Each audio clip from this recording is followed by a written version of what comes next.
5월 15일 아침 하나님께서 우리에게 주신 말씀을 기대하며 주 앞으로 나아갑시다. 우리 먼저 기도하고 시작하도록 하겠습니다. 성령께서 우리에게 말씀하여 주시고 깨달아 알게 하시기를 간구하면서 잠깐 묵상으로 기도하고 시작하도록 하겠습니다.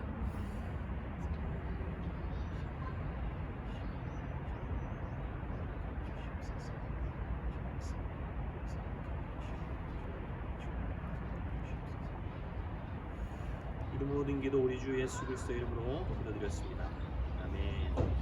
오늘 시편 15편 1절에서 5절까지 말씀 함께 소리를 내어서 말씀을 공독하도록 하겠습니다.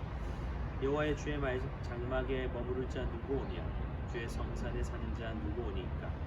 정직하게 행하며 공의를 실천하며 그의 마음의 진실을 바라며 그의 혀로 남을 허물하지 아니하고 그의 이웃에게 악을 행하지 아니하며 그의 이웃을 비방하지 아니하며 그의 눈은 망령된 자를 멸시하며 여호와를 두려워하는 자들을 존대하며 그의 마음에 소원한 것은 해로울지라도 변하지 아니하며 이자를 받으려고 돈을 구워주지 아니하며 뇌물을 받고 무지한 자를 해하지 아니하는 자이니 이런 일을 행하는 자는 영원히 흔들리지 아니하리이다. 아멘. 여러분들 또 여러분들 큐티 안에 있는 또 쉬운 성경 번역본이나 다른 번역본을 사용해서 말씀을 2번, 3번, 3번 정도는 기본으로 읽어보는 것이 좋을 것 같습니다. 오늘 시인이 여호와의 주의 장막에 머무를 자 누구 오며 주의 성산에 사는 자 누구 오니까 이렇게 질문하고 있습니다. 여러분 이런 질문을 들을 때 여러분들 어떤 느낌이 드세요? 마치 시인이 하나님 앞에 서려면 도대체 어떤 자격을 가져야 합니까? 라고 질문하는 것처럼 느껴집니다. 우리가 큐티도 매일 하고 성경도 읽고 기도도 하고 또 선한 일도 많이 할 때는 자격이라는 말을 들을 때 전혀 문제가 없죠. 왜냐하면 나는 꽤 괜찮은 사람이라고 느껴지기 때문에 오히려 자격을 좀 물어봐 주세요 이렇게 자랑하고 싶은 마음 때문에 그런 마음이 들지 않겠습니까? 그러나 뭔가 신앙생활을 내가 잘 못하고 있다고 느낄 때 자격이라는 말, 자격이라는 단어를 들을 때면 왠지 우리의 마음이 불편해지고 왠지 기도 죽고 힘듭니다. 부끄럽습니다. 근데 여러분 이 질문이 우리의 길을 죽이기 위해서 부끄럽게 만들기 위해서 던져진 질문일까요? 당연히 아니겠죠. 주의 장막과 주의 성산은 하나님을 만나는 성소였습니다. 그 하나님과 만나는 장소를 말하는 성소였습니다. 그러니까 시인은 하나님 앞에 나아갈 때에 하나님이 어떤 사람이 하나님을 만날 수 있습니까? 어떤 사람이 하나님을 예배하며 하나님의 임재 안에 살 수 있습니까? 너무나 중요한 질문을 스스로에게 던지고 있는 것이죠. 하나님께 예배드리러 나오는 우리에게 당신은 예배드릴 자격이 있는가? 하나님을 만날 자격이 있는가? 누군가 우리에게 자격을 묻고 따지고 판단하는 질문을 하는 것이 아니라 하나님 앞으로 나아갈 때마다 우리 각자가 스스로를 점검하는 내용으로 이 질문을 이해한다면 이 질문은 우리에게 굉장히 큰 유익이 될 것이라고 생각합니다.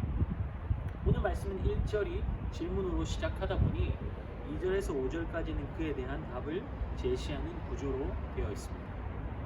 누가 하나님을 만날 수 있는가? 라는 질문에 대한 자격, 필요 조건이 무엇인지 2절 이하 더 구체적으로 기록되어 있습니다. 1절에 누가 하나님께 나아갈 자격이 있습니까? 하는 질문을 하고 이런 사람이 하나님 앞에 설 수 있다 하는 답하는 구조의 말씀을 보면서 혹시 비슷한 질문과 답이 들어있는 한 말씀이 떠오르지 않습니까? 잠시 곰곰이 한번 생각해 보시죠. 미가서 6장 6절 말씀에 이런 내용, 이런 비슷한 질문과 답이 들어있습니다. 내가 무엇을 가지고 여호와 앞에 나아가며 높으신 하나님께 경배할 수 있겠습니까? 내가 천천의 수양과 번제를 주께 드리면 되겠습니까? 내가 내 몸에 열매를 주님께 드리면 받으시겠습니까? 이렇게 질문하니까 어떤 답이 나오냐면 하나님께서 기뻐하시는 것은 공의를 행하고 인자를 사랑하며 겸손히 하나님과 함께 하는 것을 하나님이 기뻐하시고 원하신다는 답이 나오죠. 이거는 하나님께 경배하는 자에게 필요한 것은 공의를 행하는 것과 인자를 사랑하는 것과 겸손히 하나님과 동행하는 것이라고 말하고 있습니다. 오늘 2절 말씀에 보니 하나님 앞에 나아가는 자, 하나님의 임재 안에서 사는 자에게 필요한 것은 무엇이라고 말하고 있습니까? 2절 말씀을 보시죠. 정직을 행하는 것, 공의를 행하는 것, 진실을 말하는 것. 하나님을 예배하기에 합당한 사람, 자격을 갖춘 사람은 또 어떤 사람이라고 이어서 말씀하고 있습니다. 3절입니다. 다른 사람을 험담하지 않고 자신의 유익을 위해서 이웃에게 악을 행하여 손해를 끼치지 않고 비방하지 않는 사람이라고 이야기하고 있죠. 4절을 볼까요? 그의 눈은 망령된 자를 멸시하며, 무슨 말입니까? 하나님을 하나님으로 인정하지 않는 사람들에 대한 태도로 보면 될 것 같습니다. 예를 들어서 하나님은 없다, 내가 내 삶의 주인이다 하며 살아가는 자가 세상에서 성공하는 것처럼 보이고 너무나 잘 살아가는 것처럼 보인다고 해도 그의 삶을 부러워하거나 따라가는 것이 아니라 그런 삶을 거절하고 선을 정확하게 긋는 거죠. 그러나 여호와를 두려워하는 경건한 자들에 대해서는 어떠한 태도를 가집니까? 하나님을 경외하는 자들처럼 살기를 소망하며 그들처럼 살기 위해서 힘쓰는 삶의 태도를 가지는 자가 하나님의 임재 안에 살 자격이 있다는 것입니다. 또한 손해가 있어도 약속한 것은 반드시 지키고 5절에 자신의 이익을 위해서 이웃을 대하지 않는 자, 그러한 자만이 영원히 흔들리지 않는 삶을 살게 될 것이라는 결론으로 말씀이 정리됩니다.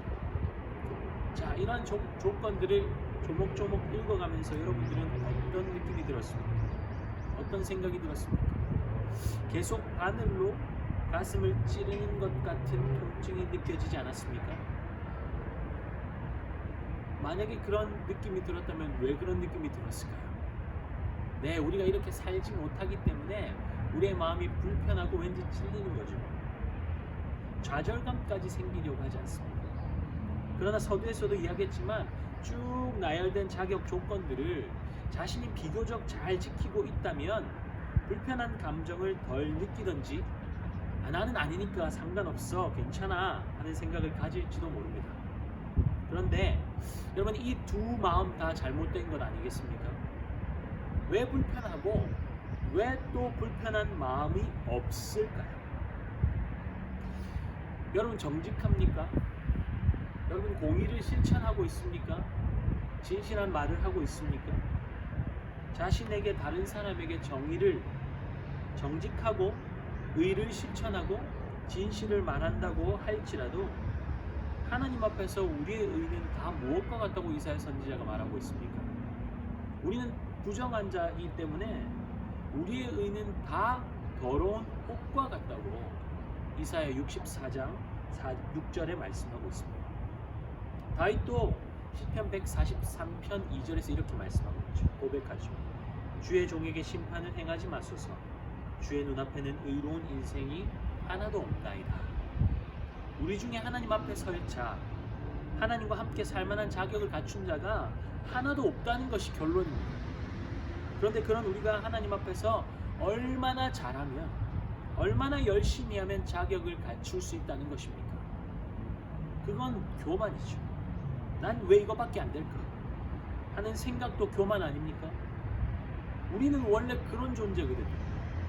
자신의 이익을 위해 정직과 진실을 버리고 선을 행하는 것보다 악을 행하는 것에 빠르고, 나보다 못하면 은근히 무시하고 깔보고 뒤에서 험담하고 비방하고 잘난 척 하잖아요. 그렇다면 나는 이 정도밖에 안 된다는 결론에 이르렀을 때 이제는 우리는 어디로 가야 합니까? 아무것도 의지할 것이 없고 아무런 소망이 없음이 느껴질 때에 우리는 어디로 가야 할까요? 우리가 가야 할 곳은 오직 한 곳밖에 없습니다. 바로 주님의 품 안입니다. 우리의 생각과 우리의 시선이 향할 곳은 오직 우리 주 하나님 아버지밖에 없습니다. 우리는 정직하지 않고 우리는 거짓말을 하는데 빠르고 우리의 의는 다 더러운 옷과 같지만 흠없이 완벽하신 분, 완벽한 의로 우리의 불의를 고치신 분이 누구이십니까? 우리 주 예수 그리스도이신 줄 믿습니다. 우리가 이것밖에 안 되고 자격이 전혀 없다고 할지라도 예수 그리스도의 의를 힘입어 거룩하신 하나님 안에 우리가 살도록 하셨습니다. 그 이름을 힘입어 언제든지 담대하게 하나님 앞으로 나아가 하나님을 예배하게 되었습니다. 누가 하나님을 예배할 자격이 있는가? 누가 하나님 안에 그 임재 안에 거할 수 있는가? 하는 질문 앞에서 우리의 생각이 여전히 무엇인가 잘해야 하고 무엇인가 지켜야 한다는 생각으로 반드시 나는 정직하게 살 거야. 나는 반드시 의를 실천할 거야. 진실을 말할 거야. 이런 다짐을 하고 있다면 이러한 생각은 우리를 주님께로 이끌어가지 않습니다. 이러한 생각은 우리를 율법주의로 이끌어가서 바리새인들처럼 하나님과 전혀 상관없는 삶을 만들 겁니다. 그러나 우리의 시선을 우리 아버지 하나님께로 향하고 그 은혜와 사랑을 붙들고 나아가면 그 사랑이 우리를 그리스도를 닮은 정직함으로, 진실함으로, 선함으로 이끄셔서 영원히 흔들리지 않는 삶을 살게 하실 줄 믿습니다. 흔들리는 세상, 흔들리는 나를 붙드는 것이 아니라 영원히 흔들리지 않는 우리 주님 붙들고 믿음으로 나아가는 저와 여러분의 삶이 될 수 있기를 예수님의 이름으로 축복합니다. 아멘. 함께 기도합시다. 사랑하는 주님, 오늘 주신 말씀이 하루 종일 기억나게 하여 주시고 그 말씀 붙들고 오늘 하루 승리를 경험하는 우리의 삶이 될 수 있도록 인도하여 주시옵소서. 우리 함께 하신 주님 감사합니다. 살아계신 예수 그리스도 이름으로 기도드렸습니다. 아멘.